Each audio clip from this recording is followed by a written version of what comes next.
Iowa, to that. It's in the rearview mirror, as I said, but it made clear at least of one thing. The leaders of the pack, in one case by a skosh, but it also was a hard look in the mirror for others. Before the full results were even in, former Governor Mike Huckabee and Martin O'Malley closed up shop. Former HP CEO Carly Fiorina, look at this. See this picture?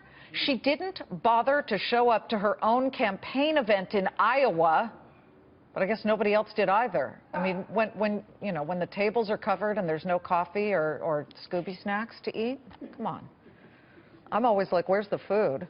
If you give people food, they'll show up. Who's got the most to prove now as we head into New Hampshire?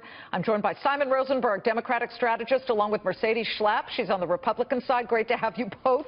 Good to be here. First of all, guys, forgive me if I interrupt, because right now we're looking at a market that is falling about 311 points. Surely that becomes a focus for investors.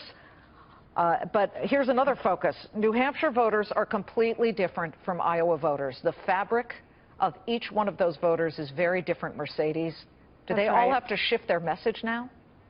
I think you'll see some shifting. It will move away from the social conservative messaging that we saw played out so strongly in Iowa. The whole sense of the whole Jesus is my savior message of faith, you will not hear that very much in New Hampshire. In New Hampshire will be about the economy. It will be about national security. It is where they are going to be shifting. Why? These are not what you would call necessarily social conservatives in any way. And this is why someone like a Trump, for example, even a Marco Rubio, a Kasich, more moderates in that sense, they've played better in New Hampshire. Okay, so Simon, from the Democratic side, I'm going to ask you to comment on Ted Cruz.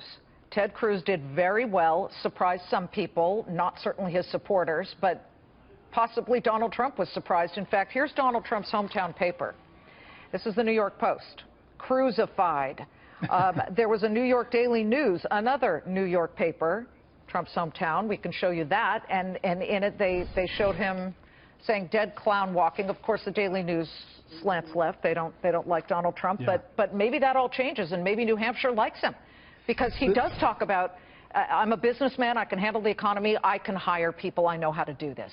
Look, Trump is still the putative frontrunner in this race. I mean, he's still way ahead in every other state other than Iowa. He's far ahead in New Hampshire. He's got a big national lead.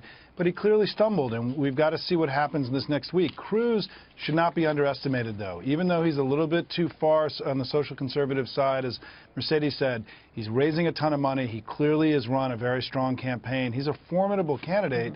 And Marco Rubio is being given a real shot by the Republicans now. This is going to be a very important week.